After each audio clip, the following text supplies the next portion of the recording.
दोस्तों, मेरा नाम हितेश है। मेरी उम्र 19 वर्ष है। इस समय मैं बीए सेकेंड ईयर का छात्र हूँ। मैं ग्रेजुएशन की तैयारी के लिए दिन रात मेहनत करता हूँ।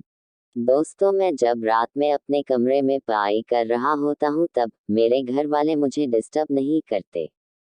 एक रात मैं पढ़ाई कर रहा था तो मुझे नींद आने लगी। मैं अपनी नींद को दूर करने के लिए पढ़ाई छोड़कर अपने कमरे में टहलने लगा। मेरा कमरा दूसरी मंजिल पर था। मैं टहलते हुए कमरे से निकलकर बालकनी में आ गया। अचानक मेरी नज़र सामने के मकान की तरफ चली गई। सामने का नज़ारा देखकर मैं हैरान हो गया। दरअसल सामने के मकान में दूसरी मंजिल पर एक खिड़की खुली हुई थी। कमरे में हल्की रोशनी थी। मैंने देखा कि खिड़की पर एक महिला खड़ी मुझे ही देख रही थी। मेरी बालकनी में भी हल्की रोशनी के कारण शायद मैं भी उसे देख रहा था। जैसे ही उसने मुझे अपनी तरफ देखते हुए देखा, अंगड़ाई लेने लगी। मैं उस महिला को पहचान गया। मेरे पड़ोसी अरविंद भैया की बीवी सविता भाभी थी। रात के 2 बज रहे थे। इतनी रात को जागकर वो मुझे क्यों देख रही थी और मुझे देखकर अंगड़ाई क्यों ले रही थी, ये मेरी समझ में नहीं आया। फिर मैं अपनी पढ़ाई करने के लिए अपने कमरे में आ गया। अब मेरा मन पढ़ने में नहीं लग रहा था। मैं जब भी पढ़ने की कोशिश करता, मेरे सामने सविता भाभी की अंगड़ाई दिखने लगती थी। सविता भाभी मुझे देखकर ऐसा क्यों कर रही थी? बस यही सोचते सोचते कब नींद आ गई पता नहीं चला। दूसरे दिन सवेरे जब मैं सोकर जगा तो सबसे पहले मैं अपनी बालकनी में गया। सविता भाभी पहले से ही अपनी खिड़की से मुझे देख रही थी। जब मेरी नज़र उनसे टकराई तो उन्होंने मुझे देखकर मुस्कुराते हुए अंगड़ाई लेना शुरू कर दिया। मैं ये सब देखकर थोड़ी झेप सा गया और तुरंत बालकनी से नीचे आ गया। मेरे अंदर घबराहट और खुशी दोनों के मिले जुले भाव थे। मैं सविता भाभी से मिलने के लिए बेचैन होने लगा। सविता भाभी की उम्र लगभग 27 से 28 साल के बीच में थी। उनके पति बाहर गांव रहते हैं। उनको बाहर गांव जाकर 2 साल हो गए हैं। तब से सविता भाभी कभी अपने मायके चली जाती हैं, तो कभी यहाँ चली आती हैं। अभी उनको 10-15 दिन ही हुए हैं यहाँ आके। सविता भाभी से मेरी कोई खास जान पहचान नहीं हुई है। फिर भी मुझमें उनका इतना इंटरेस्ट देखकर मेरी खुशी का तो ठिकाना ही नहीं रहा। पर मैं उनसे मिलूं कैसे ये समझ में नहीं आ रहा था। मैं इसी उधेड़-बुन में लगा था कि तभी मेरी माँ ने मुझे आवाज दिया। माँ की आवाज सुनकर मैं एकदम से हड़बड़ा गया। माँ ने मेरी हालत देखकर मुझसे पूछा, क्या बात है, तेरी तबीयत तो ठीक है ना? मैंने कहा, हाँ माँ, मैं ठीक हूँ। वो रात को मैं देर तक पढ़ता रहा ना, इसलिए थोड़ा सिर घूम रहा है। कितनी बार कहा है कि इतनी देर तक मत जागा कर, लेकिन तू मेरी बात मानता ही कहाँ है? मेरी माँ ने मुझसे कहा। उस वक्त तो किसी तरह मैंने बात को संभाल लिया, पर आगे से सतर्क रहने की जरूरत थी। मैं सविता भाभी से मिलने के लिए मौके की तलाश करने लगा। आखिर एक दिन मुझे मौका मिल ही गया। सविता भाभी की सास मेरे घर आई और माँ से बोला कि बहन जी, आज हम लोगों को शादी में जाना है। सविता घर में अकेली रह जाएगी, जरा उसका ख्याल रखना। तो आप लोग बहू को भी अपने साथ क्यों नहीं लेकर जा रहे हैं? मेरी माँ ने उनसे पूछा। सविता भाभी की सास ने कहा कि बहन जी साथ तो ले जाते पर सविता की तबीयत थोड़ी ठीक नहीं है, ऐसे में किसी रिश्तेदार के घर लेकर जाना ठीक नहीं रहेगा। माँ ने कहा कि हाँ, ये तो सही बात है। ठीक है, आप लोग जाइए, हम लोग हैं न देखने के लिए। इसके बाद सविता भाभी की सास वहां से चली गई। उनकी बातें सुनकर मेरी तो खुशी का ठिकाना नहीं रहा। दिन का एक एक पल मुझे एक एक साल के बराबर लगने लगा। मैं सोचने लगा कि कब रात होगी, कब मैं सविता भाभी से मिलने जाऊंगा। आखिरकार वो समय भी आ गया, जिसका मुझे बेसब्री से इंतजार था। रात हो गई। खाना खाने के बाद रोज की तरह मैं ऊपर अपने कमरे में चला गया।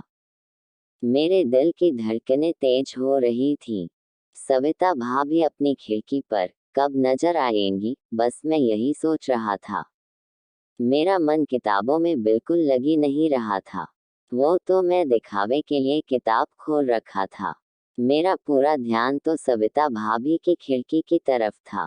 धीरे धीरे समय बीतता जा रहा था, पर सविता भाभी अपनी खिड़की पर नजर नहीं आई। आखिर सविता भाभी खिड़की पर क्यों नहीं आई, ये सोचकर मेरी बेचैनी बढ़ने लगी। तभी मुझे याद आया कि सविता भाभी की तबीयत तो खराब है, कहीं ज्यादा बीमार तो नहीं है। पर मैं पता कैसे लगाऊं, ये सोचकर मैं ज्यादा परेशान हो गया। तभी मेरे दिमाग में एक तरकीब आई। मैं तुरंत अपनी माँ के पास आया और बोला, माँ, सविता भाभी की तबीयत ज्यादा खराब है क्या? माँ ने कहा, हाँ थोड़ी खराब तो बता रही थी। फिर मैंने कहा, तो आप इतनी टाइम उनको देखने गई थी? माँ ने कहा, नहीं, मैं देखने तो नहीं गई थी। मैंने कहा, माँ, आपको देखने जाना चाहिए था।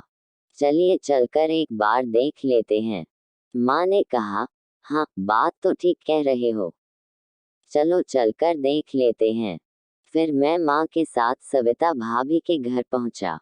माँ ने सविता भाभी को आवाज लगाया। थोड़ी देर बाद घर का दरवाजा खुला। सामने सविता भाभी खड़ी थी। सच में उनकी तबीयत कुछ ज्यादा ही खराब लग रही थी। उनको देखकर माँ ने पूछा, कैसी तबीयत है बेटी? सविता भाभी ने कहा, कुछ ठीक नहीं लग रहा है माँ जी। थोड़ी रुककर सविता भाभी ने कहा, अंदर आइए। फिर मैं और माँ सविता भाभी के साथ उनके बेडरूम में गए। माँ उनके बेड पर बैठ गईं। मैं खड़ा था। माँ ने सविता भाभी से पूछा, दवा ली हो ना? सविता भाभी ने हाँ में अपना सिर हिलाया और कहा कि माँ जी, ऐसी हालत में मैं घर में अकेली हूँ, बहुत घबराहट हो रही है। क्या आज रात भर के लिए आप हितेश बाबू को मेरे पास रहने के लिए बोल देंगी? सविता भाभी की बात सुनकर मैं खुशी से उछल गया, पर मैं अपनी खुशी किसी पर जाहिर नहीं होने दिया। माँ ने कहा, ठीक है, हितेश रात भर यही तुम्हारे पास रहेगा। फिर माँ ने मुझसे कहा, हितेश तुम रात भर यही रहना और अपनी भाभी का ख्याल रखना। मैंने कहा, ठीक है माँ। उसके बाद माँ वहां से चली गई। माँ के जाने के बाद मैंने दरवाजा अंदर से लॉक किया और जैसे ही मैं पीछे मुड़ा, मैं पूरी तरह से अवाक रह गया। मुझे अपनी आंखों पर भरोसा नहीं हो रहा था। सामने सविता भाभी खड़ी मुस्कुरा रही थी। उनके हाव भाव को देखकर मैं बिल्कुल सन्न हो गया था। तभी सविता भाभी की आवाज ने मेरी चेतना को भंग किया। सविता भाभी ने बोला, क्यों, कैसा लगा मेरा प्लान? मैं तो उनकी बातों को सुनकर भौंचक्का हो गया। मैंने पूछा, कैसा प्लान? सविता भाभी ने मुस्कुराते हुए बोला, तुम्हें अपने पास बुलाने का प्लान। इतना कहने के बाद सविता भाभी मादक चाल चलती हुई मेरे पास आई और अपनी बाहों का हार मेरे गले में डाल दिया। मैंने पूछा, ये क्या आपका प्लान था? इसका मतलब आपकी तबीयत खराब नहीं थी? सविता भाभी ने कहा, हाँ बिल्कुल सही समझे। मैंने कहा, और यदि मैं नहीं आता तो? सविता भाभी ने सेक्सी अंदाज में बोला, इतना तो मुझे भरोसा था कि तुम आओगे जरूर। मैं ये योजना हफ्ते भर से फेल होने के लिए थोड़े न बना रही थी। मैंने पूछा, तो अब आगे क्या इरादा है? सविता भाभी ने मुस्कुराते हुए कहा, वही जिसके लिए ये योजना बनाई हूँ। और फिर सविता भाभी ने मेरे होठों पर किस करना शुरू कर दिया। अब तो मेरे अंदर भी काम वासना के कीड़े कुलबुलाने लगे। मैंने सविता भाभी को अपनी गोद में उठाया और उनके बिस्तर पर लिटा दिया। उसके बाद हम दोनों ने पूरी रात जवानी का भरपूर आनंद लिया। जब सुबह हुई तो मैं अपने घर आ गया। माँ ने पूछा, तेरी भाभी अभी कैसी है? मैंने कहा, अभी थोड़ा आराम है, पर पूरी तरह से ठीक नहीं है। इतना कहकर मैं बाथरूम में फ्रेश होने चला गया। उस दिन के बाद से मैं जब भी इस घटना को याद करता हूँ, मेरे रोंगटे खड़े हो जाते हैं। मैं यही सोचता हूँ कि एक औरत के चंगुल से बचना कितना मुश्किल है।